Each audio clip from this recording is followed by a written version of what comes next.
हरिः ओं शान्ताकारं भुजगशयनं पद्मनाभं सुरेशं विश्वाधारं गगनसदृशं मेघवर्णं शुभांगं लक्ष्मीकान्तं कमलनयनं योगिभिर्ध्यानगम्यं वन्दे विष्णुं भवभयहरं सर्वलोकैकनाथं नारायणं नमस्कृत्य नरं चैव नरोत्तमं देवीं सरस्वतीं व्यासं ततो जयमुदीरयेत्। गुरुर्ब्रह्मा गुरुर्विष्णु गुरुर्देवो महेश्वरः गुरु साक्षात् परम ब्रह्म तस्मै श्री गुरवे नमः। जय श्री हरि, जय श्री राधे। आज हजुरहरु समक्ष ज्येष्ठ कृष्ण पक्षमा पर्ने जो अपरा एकादशी को पूरा व्रत कथा महात्म्य लिएर म टीका पौडेल उपस्थित भएको छु। प्यारो भक्त भागवतहरु, अपरा एकादशी को धेरै ठूलो महत्व छ। महत्व त आफ्नो ठाउँमा छँदैछ। व्रत बस्नेहरूले हामीले व्रत बस्दछौं। यदि व्रत बस्न सकिएन भने पनि यो अपरा एकादशी को व्रत कथा महात्म्य मात्र पनि हामीले श्रवण गर्न सक्दछौं यदि भने हाम्रा सारा पापहरू नाश हुन्छ। केवल व्रतकथा पढ्नाले अथवा श्रवण मात्र गर्नाले पठना श्रवणाद्राजन सर्व पापैः प्रमुच्यते इह लोके सुखं भुक्त्वा मृत्वा सत्यपुरे वसेत्। केवल व्रतकथा महात्म्य मात्र श्रवण गर्नाले हाम्रो जीवन सफल बन्दछ भनेर यसरी भगवान श्री कृष्णले महाराज युधिष्ठिरलाई बताउनु भएको यो सुन्दर जुन प्रसंग रहेको छ, महात्म्य रहेको छ, आज हजुरहरु समक्ष राखिनेछ। जहाँ जहाँबाट हजुरहरूले कथा श्रवण गर्दै हुनुहुन्छ तपाई र तपाईको परिवारमा भगवानको असीम कृपा बनिरहोस्। सबैका दुःख कष्ट पीडाहरू भगवानले हरण गरिदिनुहोस्। नवग्रहले सबैलाई शुभ फल प्रदान गर्नुहोस्। नवै ग्रह शान्ति हुन्, सबैलाई राम्रो होस्। हामीले यही कामना गरेका छौं र गरि नै रहन्छौं। अब हामी यहाँनिर जो युधिष्ठिर महाराजले प्रश्न सोध्नु भएको छ र भगवान श्रीकृष्णले उत्तर दिँदै हुनुहुन्छ यो दिव्य कथा श्रवण गर्नेछौं। जय बोलौं एकचोटि अपरा एकादशी को जय होस्। भगवान श्री हरि नारायण को जय होस्। अब हामी कथामा प्रवेश गर्नेछौं। ओम श्री स्वस्ति श्री गणेशाय नमः। ओम नमो भगवते वासुदेवाय। ओम गुरवे नमः। यहाँ युधिष्ठिर महाराजले भगवान श्री कृष्णसँग प्रश्न गर्नुहुन्छ। ज्येष्ठस्य कृष्ण पक्षे तु किं नाम एकादशी भवेत् श्रोतुमिच्छामि माहात्म्यं तद्वदस्व जनार्दनः। सोध्नुहुन्छ, हे जनार्दन, जेठ महिनाको कृष्ण पक्षमा कुन नाम गरेको एकादशी हुन्छ प्रभु? हे मेरो भगवान, म त्यसको महात्म्य सुन्न चाहन्छु, त्यसको महात्म्य सुनाइबक्सियोस् प्रभु भनेर यसरी प्रश्न गर्नुहुन्छ युधिष्ठिर महाराजले। अगाडि गएर भगवान श्री कृष्ण भन्नुहुन्छ, साधु पृष्ठं त्वया राजन लोकानां हितकाम्यया बहु पुण्य प्रदाहेशा महापातकनाशिनी। भन्नुहुन्छ, हे राजन, हे युधिष्ठिर, हजुरको कल्याण होस्। के होस्? हजुरको कल्याण होस्। हजुरको मात्र होइन, सारा मनुष्यको कल्याणका लागि हजुरले त यो प्रश्न सोध्नु भएको छ।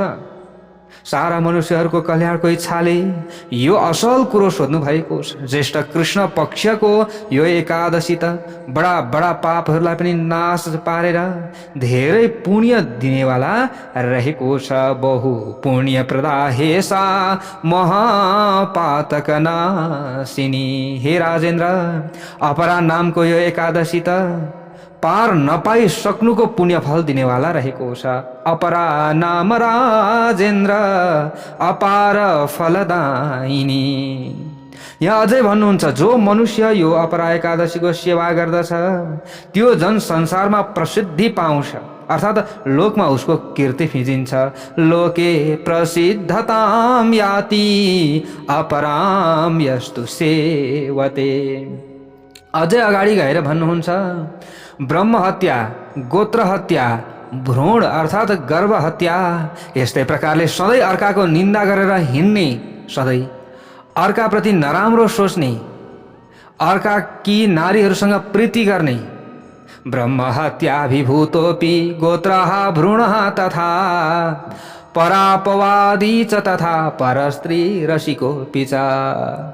अब यस्तो प्रीति गर्ने त्यस्तो जन पनि हे राजन अपरा एकादशीको व्रत गर्ने गर्यो भने अवश्य त्यो पाप रहित हुन्छ। अपरा सेवनाद् राजन विपापमा भवति ध्रुवम। अझै भन्नुहुन्छ, कूट साक्ष्यम मानकूटम तुलाकूटम करोति यः।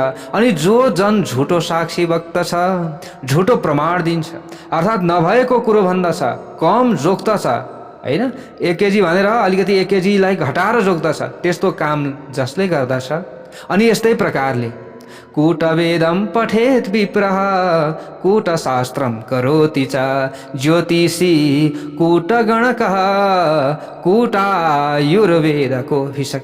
अनि जो ब्राह्मण अशुद्ध वेद पढ्दछ, अर्थात् सार स्वरको विचारै नराखी अक्षर चौपाई अधुरो भनी ढाँचा काँचा मात्र देखाएर अन्ट सन्ट फलाकी वेद पढ्दछ भने, जो ब्राह्मण वैदिक मतको खण्डन गरेर नास्तिक मत प्रचार गर्ने शास्त्र लेख्दछन्, त्यस्तो जन र झुटो चिना टिप्पण लेख्ने र झुटै फल बताउने ज्योतिषी अनि आयुर्वेद नपटेको टपर टुइया अन्दाजी ओखती गर्ने वैद्य, यस्तै प्रकारले कूट साक्षी समाहेते विज्ञया नरकौकशः अपरा सेवनात् राजन पाप मुक्ता भवन्ति ते। के हुन्छन् अरे उनीहरू? पाप मुक्ता भवन्ति ते। यी सबै झुटो साक्षी बक्ने सबै के हुन्? पापी हुन्।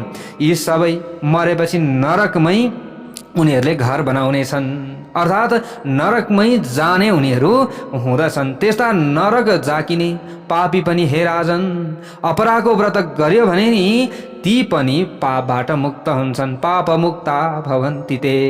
भन्नुहुन्छ अगाडि गएर, क्षत्रिय क्षात्र धर्मम यस त्यक्त्वा युद्धात् पलायते सयाति नरकम घोरम सूय धर्म बहिष्कृतः।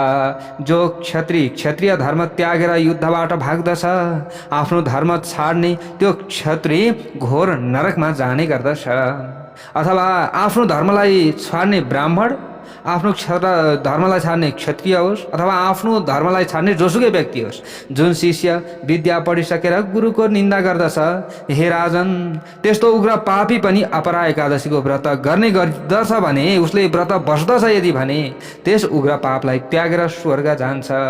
अपरा सेवनाद् राजन पापम त्यक्त्वा दिवं व्रजेत विद्यामधीत्य यः शिष्यो गुरु निन्दाम करोति वै।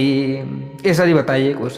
अझै अगाडि गएर यहाँ भन्नुहुन्छ, महापातकयुक्तोऽपि निरयं याति दारुणम् अपरा सेवनाद् सोऽपि सद्गतिं प्राप्नुयान् नरः। जो जन महापातकी पापले पापी भएर अवश्य भयङ्कर नरकमा जाकिनेवाला छ, अब जाकिँदैछ है नरकमा, अब जाँदैछ है नरकमा, यस्तो अवस्था आएको छ भने त्यस्तो पापी जन पनि अपराको व्रत बस्यो यदि भने, त्यस्ता पापी जनले पनि व्रत बस्छन् भने असल गतिलाई उनीहरूले प्राप्त गर्दछन्, सद्गतिम प्राप्नुयान् नरः।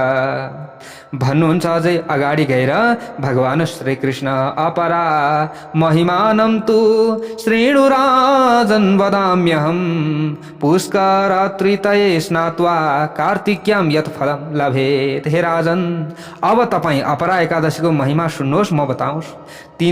जो तीनवटै पुष्करमा कार्तिक महिनामा नुहाउँदा जो पुण्य मिल्दछ, अनि यस्तै प्रकारले गयायां पिण्डदानेन पितॄणां तृप्तिदो यथा सिंहस्थिते देवगुरौ गौतमी स्नानतो नरः।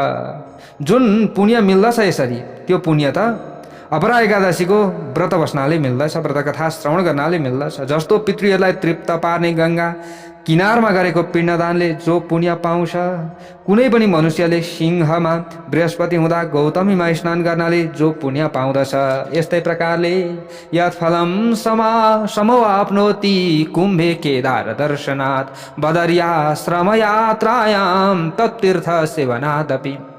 अनि यस्तै प्रकारले कुम्भ राशिमा सूर्य संक्रमण हुँदा वा कुम्भ यानि कि फाल्गुन महिनामा केदारजीको दर्शन गर्नाले जो पुण्य मिल्दछ, अनि यस्तै प्रकारले बदरिकाश्रमको दर्शनले अथवा बदरीनाथमै रहनाले पनि र सूर्यग्रहण लागेको बेलामा कुरुक्षेत्रमा स्नान गर्नाले जो फल मिल्दछ, त्यस्तै हात्ती घोडा सुन दान गर्नाले, यज्ञमा प्रशस्त सुन दान गर्नाले जुन फल मिल्दछ त्यो अपरा एकादशीले मिल्दछ। यत् फलम समवाप्नोति कुरुक्षेत्रे रविग्रहे गजास्व हेमदानानि यज्ञे कृष्ण सुवर्णतः। अझै अगाडि गएर भन्नुहुन्छ यत् फलम समवाप्नोति ह्यपराया व्रतन्नरः अर्धप्रसूतां गां दत्वा सुवर्णं वसुधां तथा। जो फल पाउँदछ, जस्तै यसरी ठुल्ठुला यज्ञ गर्नाले जो फल पाउँदछ त्यो फल मनुष्यले केवल अपरा एकादशीको व्रत गर्नाले पाउँदछ। आधा ब्याएकी दोमुखी गाई, त्यस्तै प्रशस्त सुन अथवा जग्गा दान गर्नाले जुन फल मिल्दछ त्यो फल अपरा एकादशीबाट मिल्दछ। न स तत फलवाप्नोति फलमाप्नोति अपरा व्रत सेवनात् पापद्रुम कुठारोऽयं पापेन धन दवा नलः। अर्ध प्रसूतां गाम दत्वा सुवर्णम वसुधाम तथा यत् फलम समवाप्नोति ह्यपराय व्रतान् नरः भनेर यसरी बताइएको छ। यस्तै प्रकारले जग्गा दान गरेर मनुष्यले जो फल पाउँदछ त्यो फल अपरा एकादशीको व्रत गर्नाले पाउँदछ। यो व्रत पापरूपी वृक्षलाई काट्नका लागि वनचरु स्वरूप हो र पापरूपी दाउराको खलियोलाई भस्म पार्न डढेलो जस्तै हो। नरस्तत् फलवाप्नोति अपरा व्रत सेवनात् पापद्रुम कुठारोऽयं पापेन धन दवा नलः भनेर बताइएको छ। पापरूपी अन्धकार नाश गर्न यो व्रत सूर्य जस्तै हो, पापरूप मृग मार्न सिंह जस्तै हो यो एकादशी भनेको। यस्तै प्रकारले पानीमा फोका जस्तो र प्राणीमा पुतली जस्तै हो। पापान्धकार सूर्योऽयं पापसारङ्क केसरी बोध बुधा इव तोयेषु पुत्रिका इव जन्तुषु भनेर यसरी बताइएको छ। यस्तै प्रकारले यस्तो यो एकादशीको व्रत नगर्ने मान्छे केवल मर्नका लागि मात्र जन्मेको हो। जायन्ते मरणायैव एकादश्या व्रतम बिना भनेर बताइएको छ। अपराम समुपोष्यैव पूजयित्वा त्रिविक्रमम। अपरा एकादशीको व्रत गरेर त्रिविक्रम भगवानको पूजा गरेर मात्रै सारा पापबाट छुटेर मनुष्य विष्णुलोक जान पाउँदछ। सर्व पाप विनिर्मुक्तो विष्णुलोकम व्रजेन्नरः लोकानां चैतार्थाय तवाग्रे कथितं मया। जनताको कल्याणका लागि नै यो कथा मैले तपाईको सामु भनेको हुँ भनेर भगवान श्री कृष्ण भन्नुहुन्छ महाराज युधिष्ठिरलाई। पठना श्रवणाद्राजन सर्व पापै प्रमोच्यते इह लोके सुखम भुक्त्वा मृत्वा सत्यपुरे बसेत भन्नुहुन्छ कि यो केवल अपरा एकादशीको कथा केवल पढ्नाले वा सुन्नाले मात्रै पनि हे राजन मनुष्य सारा पापबाट छोड्दछ। यस लोकमा मनले चाहेको सुख भोग गरेर शान्ति प्राप्त गरेर मृत्यु पछाडि परलोकमा पनि सत्यपुरमा बस्न पाउँछ भनेसम्मका अपरा एकादशीका यी प्रसङ्ग व्रतकथा भगवान श्रीकृष्णले महाराज युधिष्ठिरलाई बताउनु भएको यो दिव्य प्रसङ्ग आज यथामति हजुरहरू समक्ष हामीले पनि राख्यौँ। सबैको कल्याण होस्, अपरा एकादशीको सबैलाई शुभकामना, सबैलाई राम्रो होस् भन्दै म टिका पौडेललाई बिदा दिनुहोस्। जय श्री हरि।